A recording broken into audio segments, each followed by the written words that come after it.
Man may achieve, for there are no boundaries beyond his dreams, and no dreams he may not ultimately make come true.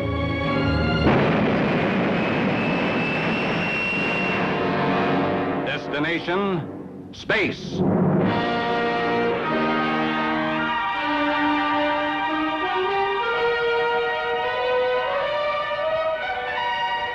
The rocket ship rode in orbit, close to an incredible wheel-like structure that spun gently in an ocean of seeming nothingness 500 miles out from Earth.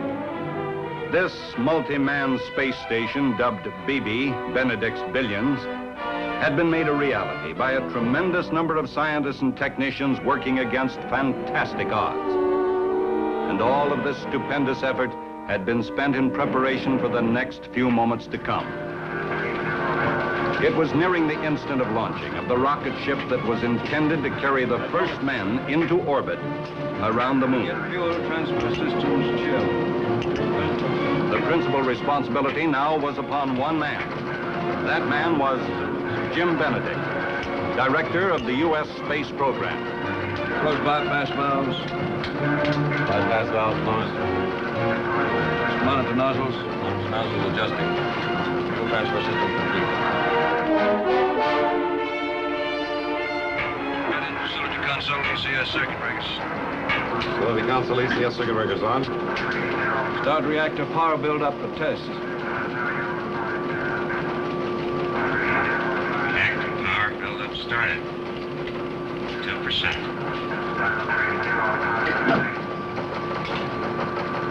Again, heat exchanger instrumentation check. Heat exchanger instrumentation check begun.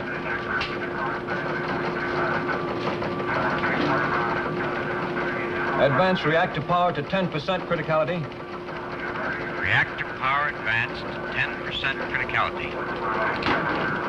I'm worried about you. Preset Vernier engines Firex to run position. Worried about what? When the engines fire at preset the run position. Happy you're getting a mite old for this sort of nervous strain. Young man, it makes me as happy as a sockeyed salmon swimming upstream. Program heat exchanger. Heat exchanger programming. Doc, do you have a confirm on rod control reading? Confirm. Criticality holding 10%. Gradient advance tracking curve. Dave, may we have a check on your stellar inertial platform stability? Locked up. Guidance tracking. Redundant systems in full sync. May we have a report from tracking stations?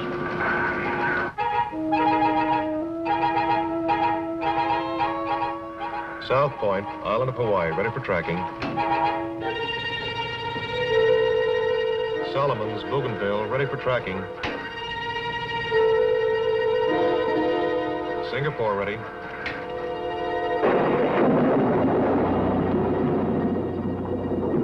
Ready at Nairobi, Kenya.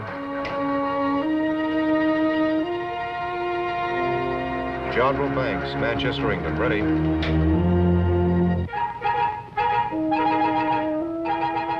Villamil, Galapagos, ready to track.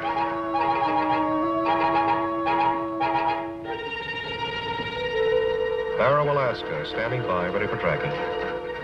This is ground communication control. Dr. Andrews is ready. Dr. AA, do we have a confirm on manual override? Pre-programming vector to target on alternate emergency intercept courses. This is Dr. Andrews. Confirmed programming. A Alpha, B Bravo, C Charlie, D Delta. Dr. Logan, do we have a confirm on alternate Vernier fuel calculations? Confirmed Vernier fuel calculations on alternates now telemetering for conditions K Kilo, L Lima, M Mike.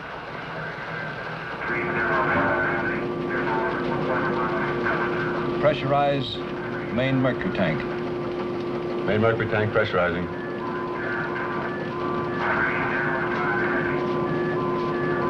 Pressurize auxiliary mercury tanks. I'll be glad when this one's over. You worry too much. It's the old story. Only two things can happen. It'll either be go or no go. If it's no go, only two things can happen. We either try it again or somebody else tries it. If it's go, only two things can happen. They either make it or they don't make it. You're not as tough as you sound. You're just as keyed up as I am. You're tracking me. I'll be glad when this one's over, too. What the devil's this? Whatever it is, it's heading this way, fast. Hit the alarm. No go. No go. Lock off all working fluid. No go. Stop the pile.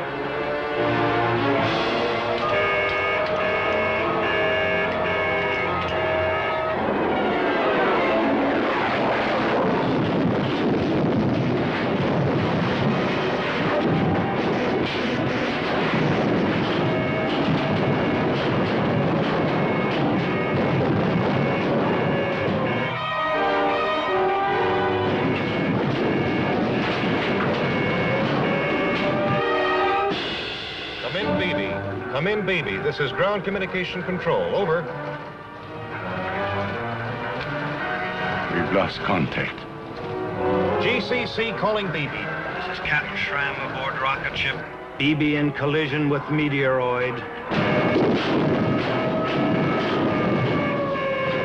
Stabilize orbit. Stabilize orbit.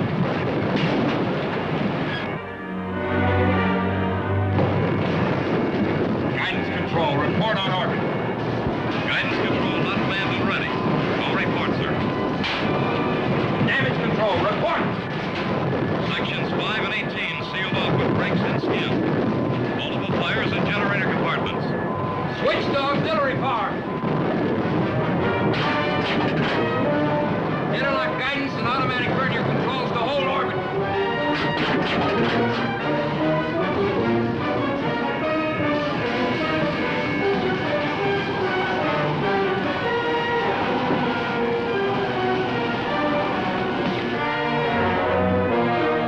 GCC calling BB. GCC calling BB. Come in, please.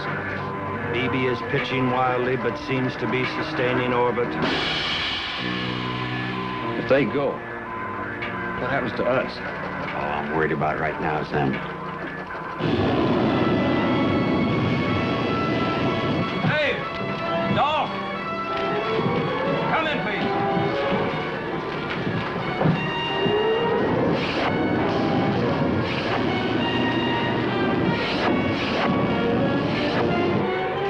Benedict to rocket ship.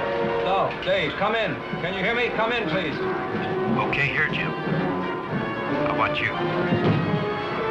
Some damage, but I think we're going to be all right.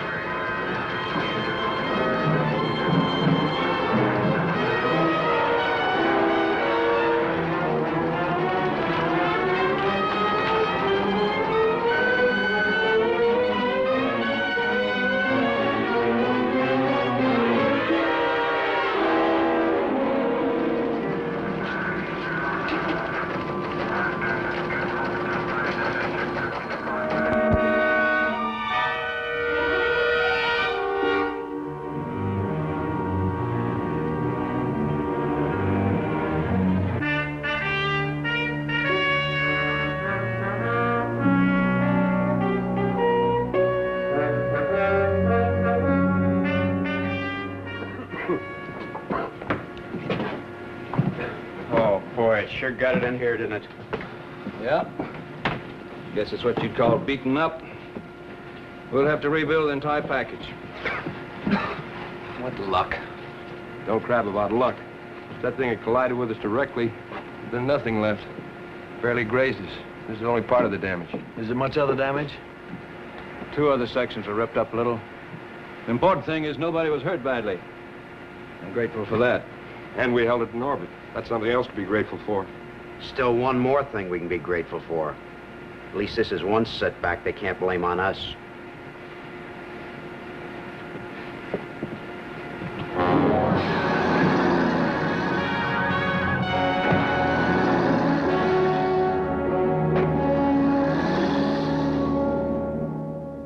As director of the space projects, Benedict has done a great deal. But it's equally true that Benedict has promised even more. And the cost has been as spectacular as the achievements. Now we even wonder if that space station, popularly dubbed BB, for Benedict's billions is actually practical at all? Have Benedict and his experts realistically faced the hazards involved? Or have they been whistling in the dark? I could happily choke a guy like that. He's entitled to voice his opinion. He's making a lot of noise trying to get himself some headlines. He and people like him couldn't help the enemy more if they were paid agents. Listen to you two, you'd think that we were heroes to everybody but the politicians. From all report, the bulk of the press has been equally hostile all week. The prices we're costing them, they want success, not failure, regardless of cause. Excuse me, sir, but Washington is on the radio phone for Dr. Benedict. The communications officer said to tell you it's the White House.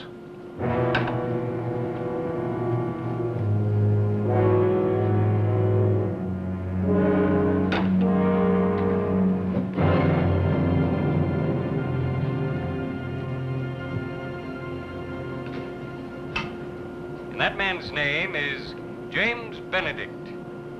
It's time the entire matter is investigated and reappraised.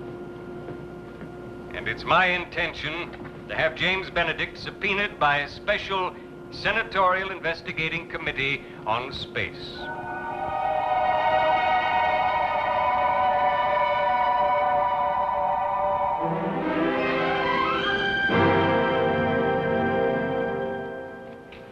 Well, what did the president say? Direct quote. I don't want anything to happen to the space program. We're in for a tough appropriation fight to save it. I'm depending on you. What are you supposed to do? I don't know, June. I'll have to play it by ear. Well, I'm sorry about the setback. But here's to any minor mishaps that bring you back to me. Minor mishap. I'm ecstatic to be sitting here. But how can you call what happened to us a minor mishap? Well, I'll put it this way, then. I'm grieved about the collision, really. But I'm downright enthusiastic about the subpoena. Yeah, how about that? It takes a collision with a meteoroid and a summons from the Senate to get us together for a couple of hours. Some romance. One, it's beautiful.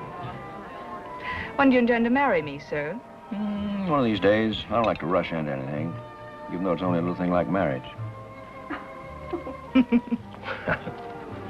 You know, I'm acquainted with literally hundreds of people.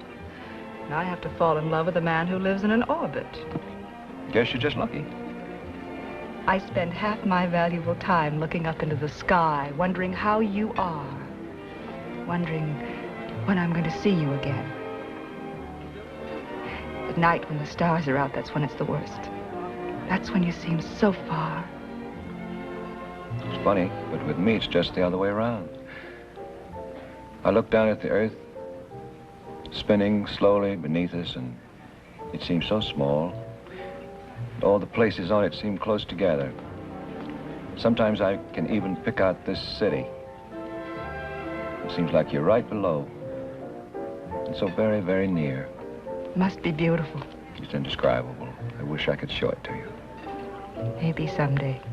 Maybe. What you do is so important. I wouldn't have it any other way. I'm very proud of you. I'll be glad, though, when you're back to stay. I hope you don't mind. I invited Kim to join us for Dave's sake. Of course I don't mind. Hi, Jim. Hello, Kim. Oh, Jim, gee, it's wonderful to see you. Thanks. You're kind of a stinker. I haven't heard from you all week long. You're never home. I phoned you for 3 days. I tried for hours to get you this morning. Well, that kind of proves that one of us is a fraud, doesn't it? Jim, you really are looking just great. Because I lead such a relaxed life. May I take your order, ma'am? What are you two having? A mixed green salad. Yeah, that'll do just nicely, thank you. You're looking pretty trim yourself, Kim. I've been eating like they were going to prohibit it tomorrow. I have put on 5 pounds. It doesn't show. Oh, yes, it does when I stand up. Oh, come on. Now, stop being evasive. Tell me everything, Jim, because I want to hear it. Well, let's see. Dave's in flawless shape. I don't have to tell you that he misses you. I expect he tells you that on the phone all the time. He's been telling me that he misses me practically since the day we were married. That's kind of the story of our lives, how much we miss one another. Move over, you have company. Well, at least you gals won't get tired of us. Oh. Is that so hilariously funny? Strange, I don't see any humor in it at all. Well, really, Kim, I don't either, but reason to abuse ourselves about it. It doesn't seem to do very much good not to mention it at all, either. I have a feeling that it's going to go on until I'm old and gray. Or until you kill him. Kim, what a terrible thing to say. Maybe, but it's true. The newspapers call you the Space Project Team. You don't seem like very much of a team to me. Dave takes all the risks and you take all the bows. You know you don't mean that, Kim.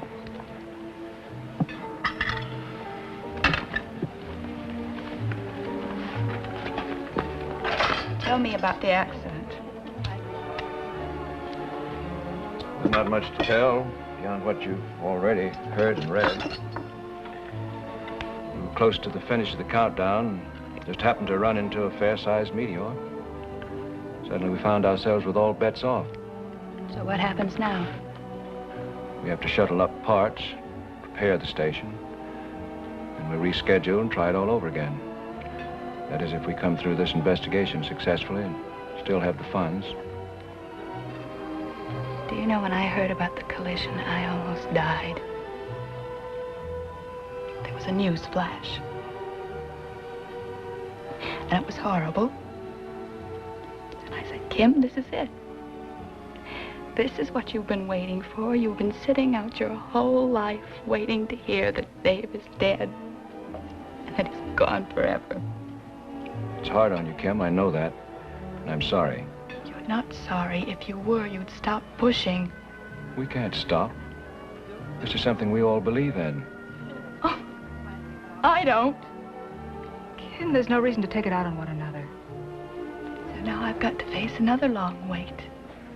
While you reschedule things and try again. And then I'll see Dave for a few weeks. That is, if he comes through this. But then there'll be another project. And you'll take Dave away again.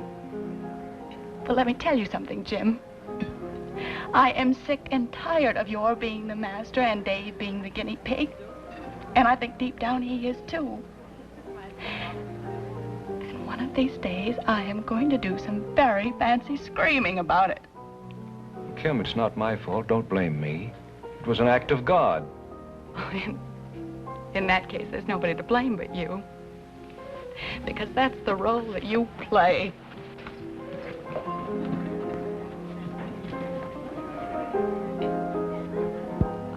I'm very sorry for her.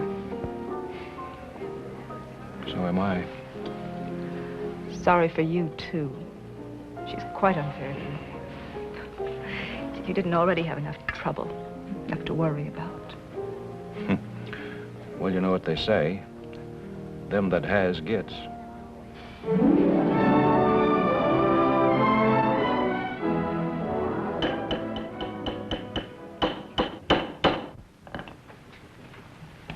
At this moment, is the satellite in particular hazard because of the damage sustained? No, sir. It has ample auxiliary power to keep it functioning within safety factors. But until repaired, the station's usefulness is impaired. Dr. Benedict, for the record, how much of the damage to the satellite resulted directly from the collision itself? Well, little, actually.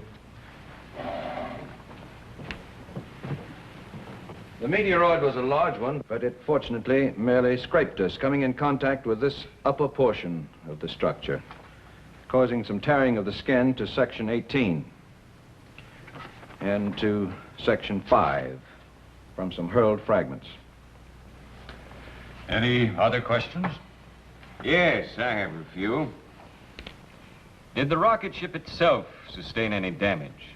No, Senator, that was not directly involved. The delay in the space projects and the huge added expense, which we can certainly expect to be heaped upon us, are due then purely to the space station being up there. I'm afraid I don't quite understand your question. All right, I'll put it another way. Let's talk about that rocket ship. If it had been designed so as not to be dependent upon the space station, then there wouldn't have been any reason for delaying its attempt on the current moon project, now would there? Inasmuch as the rocket ship is dependent in certain respects upon guidance and safety control from the space station, I would have to regard that question as too iffy. Now, don't try to evade me, sir. You're supposed to be one of our nation's greatest brains. Certainly you should be able to understand this simple question.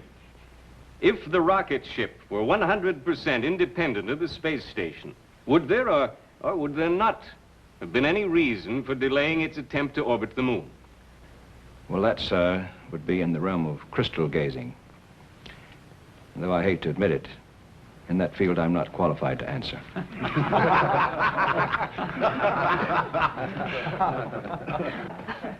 Right. How soon after the station is repaired will the rocket ship be ready again to make the lunar attempt? A whole new system of procedures will have to be set up. The moon will be in a different position with relation to the Earth-Moon orbit around the sun, but these preparations should all be finished long before the space station is repaired. The statement you've just made establishes beyond one iota of doubt that the principal delay is due to the time required to repair the space station. I would say there could be no question about that. Fine, fine. Then if that is so, then this follows. We all know that launching a rocket from the surface of Earth involves many problems that are avoided by starting it from a high-speed orbit above our atmosphere. But a great number of missiles have been sent into space from the surface, and it seems that a big enough rocket for this present moon job would have been easier to attain and a lot cheaper than building that white elephant of a space station we know all too well as Benedict's billions. It's unfair. That's what it is. Unfair. It's unreasonably, unjustly, unequivocally unfair. It's unfair, all right. You're doggone right it's unfair. You know me. I never get mad. Nothing ever makes me mad. I don't allow myself to get mad. But yeah, I'm plenty mad. Dr. Andrews is right, Jim. This isn't a hearing. It's a mammoth soapbox. And Senator Royce is using it for personal speech-making. You're quite right, You're exactly right. The man's grandstanding. And he doesn't care who he hurts or what it costs. I'm used to it. It's practically a normal environment for me. Besides, it's not just me he's after. It's the wheel he's opposed to. Nonsense. He's opposed to everything we've done. He fought us from the very beginning, knowing that the publicity would make him famous. All right, that's true. So he's a demagogue, and so he makes loud and repetitious noises until the impressionable begin to listen. But I still have faith in the majority of Congress, and I have faith in the man in the street. He can be swayed this way and that, but when the truth eventually gets to him, he knows where to stand and what to support.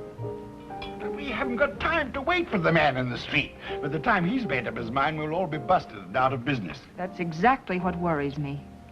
I wish you two would eat your lunch. That's what the recess was for. Now, let's keep it official. Oh, no, I don't feel like it. Every time I think of that fabricating, phase-making phony, I lose my appetite. No wonder. It must be awful to be a sitting duck for an utter nitwit. It is. But worst of all, it gives the opposition a chance to blow their loud horns. Maybe we should blow some of our loud trumpets. Oh, come now, Dr. Andrews. I never heard a bragging or an egotistical statement out of you yet. Well, perhaps that's what's wrong with me. I'm too modest. Dr. Logan here's too modest. You're too modest. And the thousands of people who work for us are too modest. Well, what do you want us to do? Start taking bows for our latest delay? No, but we needn't go on hiding our light under a bushel either. June was right when she said that miracles are performed around here. They are. Every member of our unit performs them. I perform 6 or 7 of them every day before lunch. And Dr. Andrews, if you can't perform a miracle, you build a machine that performs one for you. Oh, that's the easy part of it. I do other things I wouldn't believe possible if I hadn't done them myself. Jim, I do think it's time you did a little bragging. So do I. And this afternoon, whether they introduce me or not, I'm going to give a speech. I bet it'll be a wonderful speech. I never made a speech in my life, mind you. I've given lectures, but I've never made a speech. This afternoon, I give a speech, and I'm going to tell them all they can go, jump in the river. Dr. Andrews, if I asked you to give me a promise, would you keep it? Oh, of course, you know that. What is it? That speech. Don't.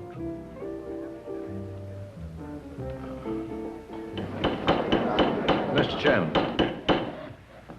Dr. Benedict?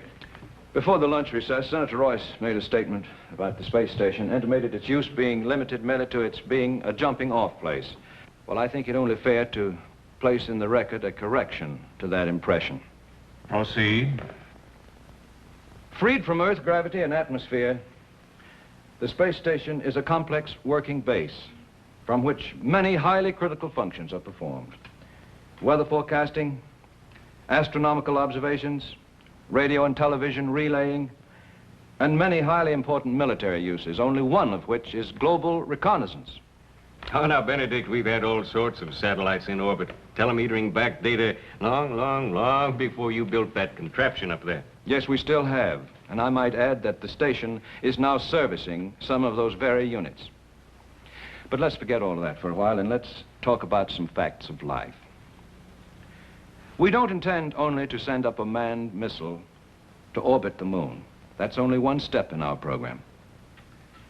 We intend to make a soft landing on the moon. We intend to establish a base on the moon, a base that will need to be continuously supplied. Now, of course, all of this could be done by sending up missiles from the surface of the Earth, but to do this in such an obsolete way would cost billions and billions of dollars, more than what has been spent on BB. And this apparatus, Benedict's Billions, is in orbit now and is operational.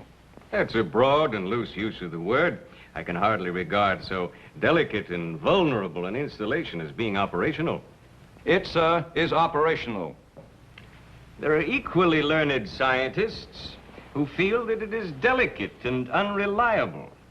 Any number of these scientists talk to me, and I can tell you they have my ear. Now, what do you think of that? I think it's lucky, sir, that it's your ear they have and not mine.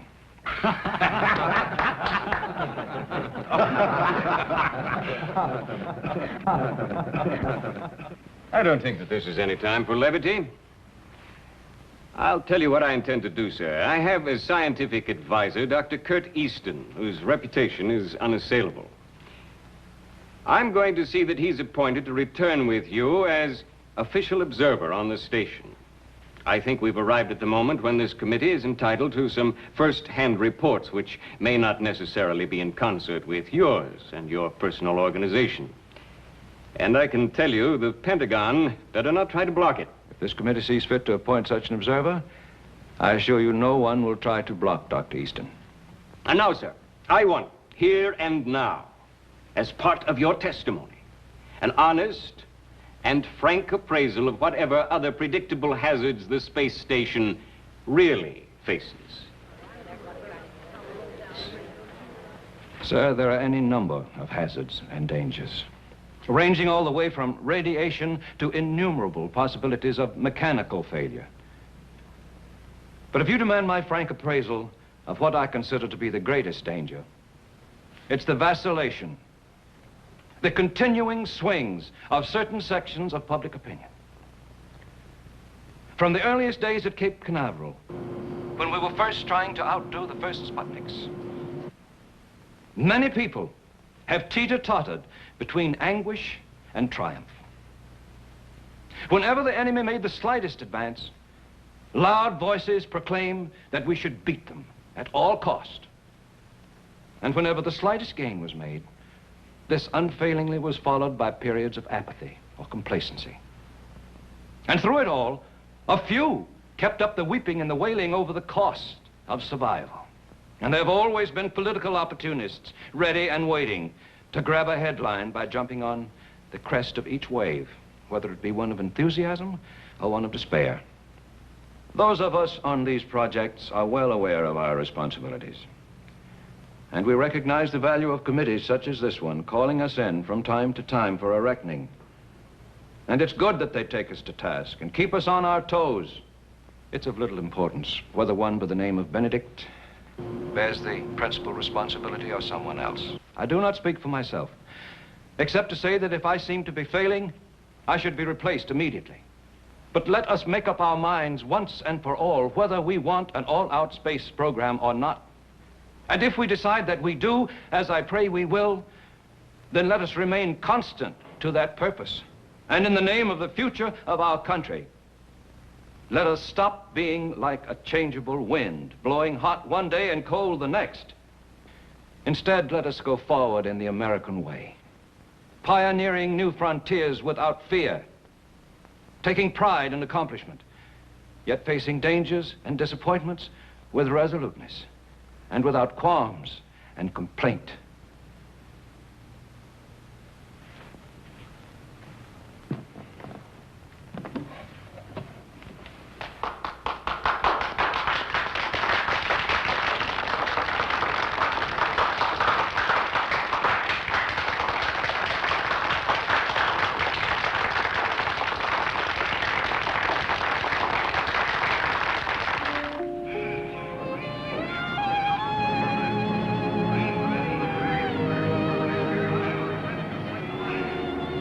These are the awful moments. Yes, they are. I'll be thinking of you every second. And I, you. Good evening, Dr. Easton. Hi there. Dr. Easton, may I present Miss Kramer? Hello, Doctor. Delighted, Miss Kramer. Dr. Easton's going with me to the wheel as an observer. They told me I could get on down and climb aboard. Yes, I'll join you in just a few minutes. This is quite a night for me. I've been around a lot of rockets in my day, but I've never ridden in one. I'm not ashamed to say that I'm beginning to feel the full throes of panic creeping over me. Well, it's pretty dreadful for a man to attain the age in life that I have and face up to the fact that he might be a weak-kneed, quivering coward. Well, don't let that worry you, Doctor. That's almost normal behavior. Even after a lot of trips, a fellow's on the nervous side. Everybody's first experience is terrifying. Well, what gets me is how I blithely accepted this assignment.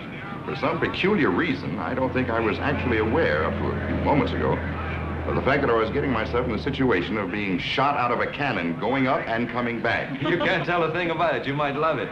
Well, I'll tell you this, it's never going to become a hobby. It's a pleasure to know you, Miss Kramer. Nice meeting you, Doctor. And here goes. I'm seeing you. Hope my knees get me over there.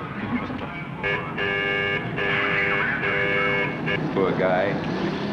Nobody's first trip is any fun. Seems like a nice enough fellow. You know, everything may turn out to be all right. I hope so. We sold them on the space station again. Let's just hope that the moon launching goes well. It will.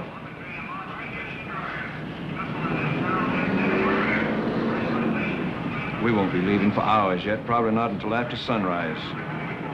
Maybe it would be better if you didn't wait until we launch. Would you mind awfully? I can't stand to watch you get into that thing. Oh, it's not so bad. So long, fella. See any Martians? Give them my regards.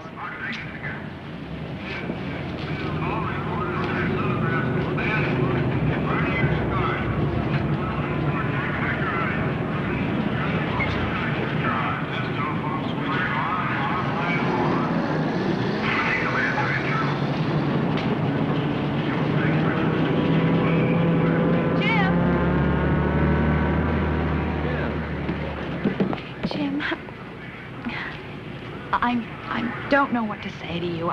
I'm so ashamed of what I said the other night. Kim, don't worry. Please don't. I didn't pay any attention to it.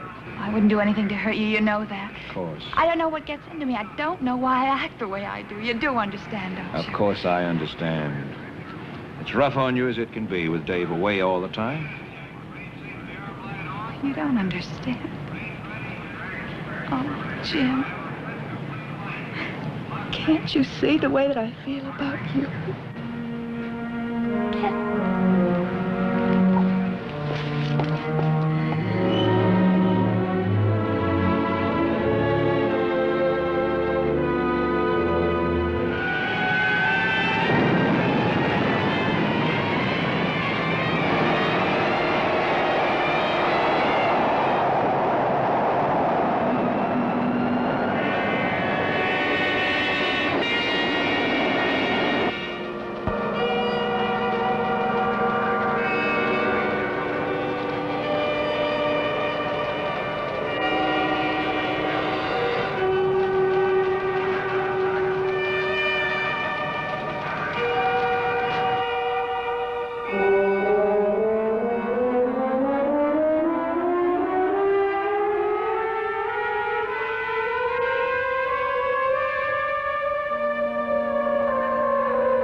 Dave. Matt, how are you? Oh, fine. You look great.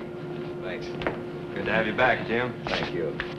I'd like you to meet Dr. Kurt Easton. Colonel Matthews, ship commander, my associate Dave Rimmel. Welcome aboard, sir. Thank you. Nice to know you. How do you do? I believe we met once before at a symposium. You read a very interesting paper concerning missile trains. Well, yes, I do remember. That would have been a couple of years ago. MIT, I believe. That's right. Well, as you know, Dr. Easton's going to be with us for a spell as an observer for the senatorial committee. I hope I won't be too much in the way. On the contrary, sir, we're proud of what we're doing up here. As a matter of fact, I'd like to take you on a tour of the wheel right now. Fine. I'm anxious to see all of it. Well, I'll meet you in a little while in the control complex. Good. See you.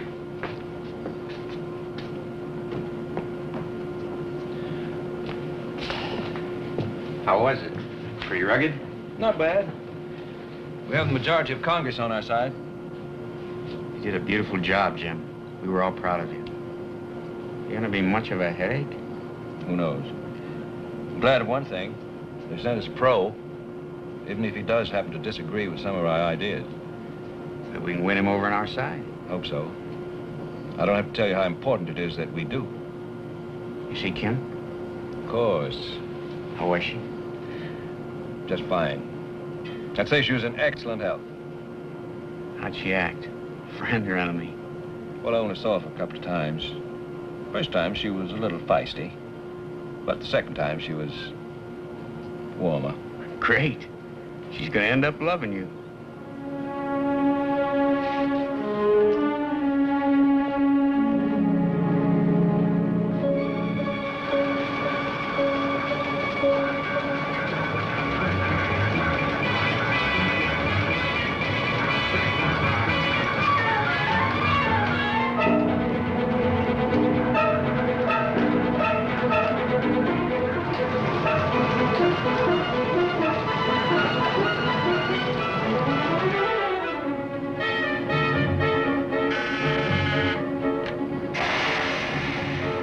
Dr. Easton, come in. Have you got a minute? Yes. I know the countdown's about to begin, and well, I just wanted to wish you luck. It's very thoughtful of you. Thank you. Well, I've been up here just about a month, and I must say I've been more favorably impressed with each passing day. That's good to hear. Well, it's funny in a way. You know, quite frankly, I expected just the opposite.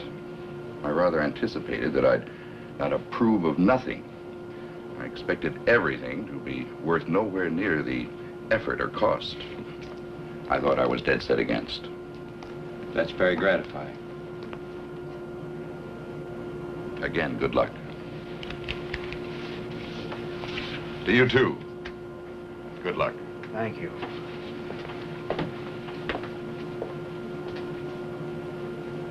Well, we're ready, Jim. We're about to get over the rocket. Take good care of yourself, baby. Don't let anything happen to you. I'll try, believe me, I'll try. I'll go down to the airlock with all of you. Jim. Yeah? I know I'm repeating myself. Stop worrying about Kim.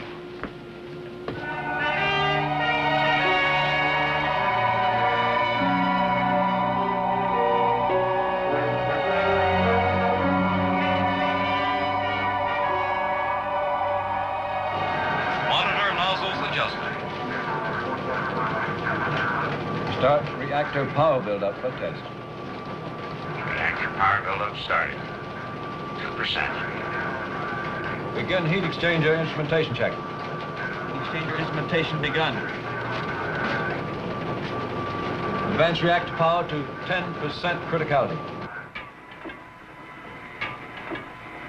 Reactor power advanced to 10% criticality.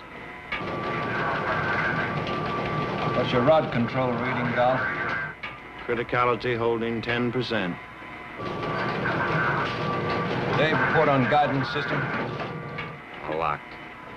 Redundant systems in full sync. Dr. Andrews? Programming confirmed, as well as emergency alternates. Dr. Logan? Confirmed vernier calculations as telemeter. Close number 1 and number 2, vernier engine links. Number 1 and 2, vernier engine links closed. Nuclear reaction no longer constant. Not sustaining 10% criticality. Dolph? Confirm. Criticality near 20%. Hold. Power off. Shut down nuclear pile.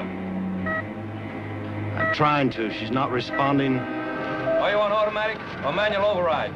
Rod control is not responding to either. Criticality 22%. Close tank valves. Shut off all working fluid. All valves closed. There's no danger of premature thrust, but Maker and dog rods are withdrawn and no longer functioning. We have a runaway. Man, oh man. You're not kidding. If she keeps building, if she hits 95%, she'll blow like an A-bomb.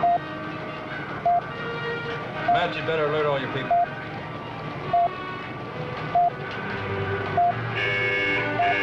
Attention, all ships company. Attention. This is Colonel Matthews speaking. We're faced with a possible nuclear explosion of the rocket ship. All personnel man emergency stations. Man emergency stations. Secure all compartments. Secure all compartments. Damage control parties, stand by. What's your guess, Dave? I'm trying to figure. Seems like it's got to be something in the servo linkage. 24. We've lost pressurization and thermal control in Charlie component. Jim? Can you give me a reading of pressure and temp in Charlie component? Sergeant? Pressure and temp lost in Charlie. That's your trouble. The servo linkage will be broken in that area. Criticality 26%. Got to get that pile closed down, and there's no way of doing it while those rods are out. I'll wait until we know exactly what's fouled up. 28%. Those are secondary servo units in that component. They activate the pneumatic system of the reactor. I can climb in there through the central column if we've got enough pressure. Damage control, manned and ready. I'm afraid that may take too long. I've got to try it. Guidance control, manned and ready. Go ahead. Pressure and thermal control, manned and ready. If that rocket blows up, it will blow us up too, won't it? We're at a calculated safe distance. Probably rock us. We'll probably lose orbit, but we'll probably live. Is that all you're worried about? I didn't say that. I'm not exactly enjoying it. 30%. Gradient increase accelerating. Dave made up his mind. You couldn't have stopped him. The hotter that pile gets, the faster she'll keep building. They can run out of time all at once. They know that as well as we do.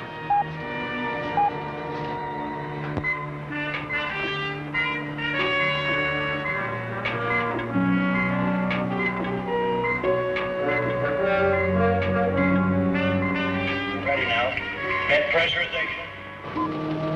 Depressurize rocket. Criticality 32%.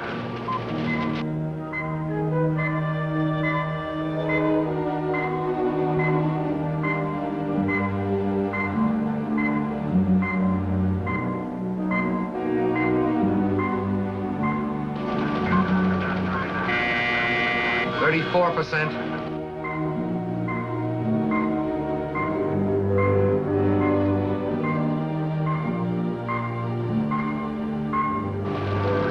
Dolph, is Dave able to get through there? Yep, he's making it. 36%.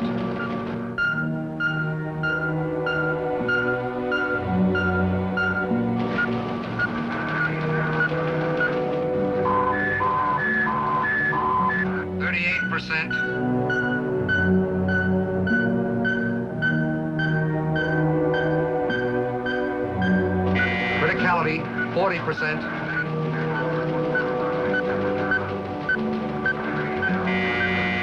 44%.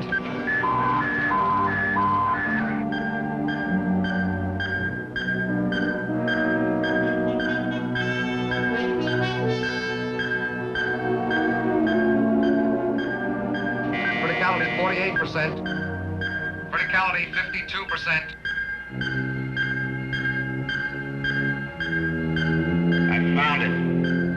I found it. A small bleed-off duct of a hydraulic conduit burst. Fluid blew out in globules and froze against one of the servo units of the rod activator. It's jammed with ice. Can you free it? I'll need a finer instrument so I don't foul it up. I'll get it. At the rate the pile's building, she'll explode before you can accomplish anything. I can make it. No, I don't want you to try it. I want you all to abandon the rocket. How far can we walk in the next 30 seconds? Where do we go?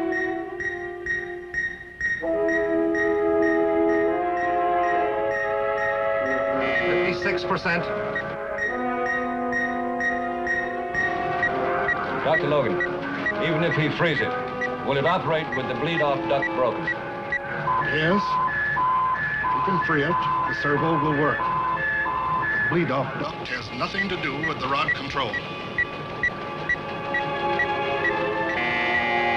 58%.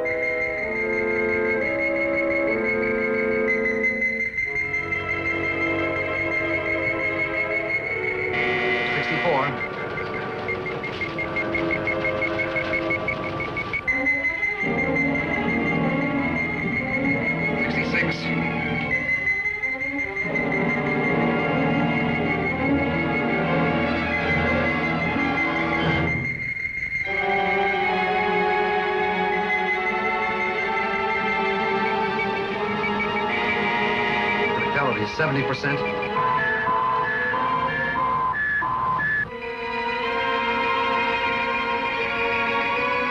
72%.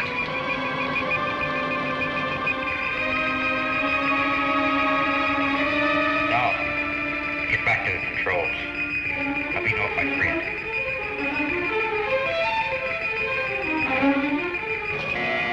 74%. 76%. 78%. 80%. Any action yet, Tom? No, not yet. She's still stuck. 1%.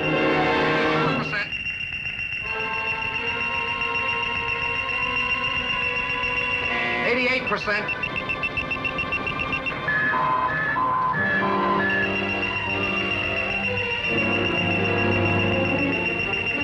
Criticality 90%. She's beginning to function. She's beginning to function. Criticality 92%. Criticality 88%. 84%. Dropping.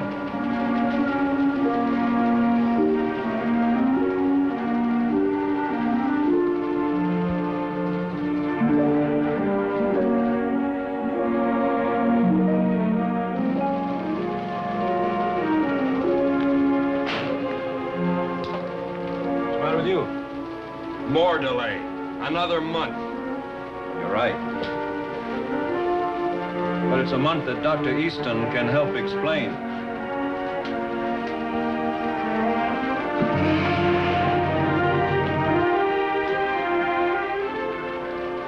I will describe precisely what I've witnessed. How those on Earth will react, only the future can tell.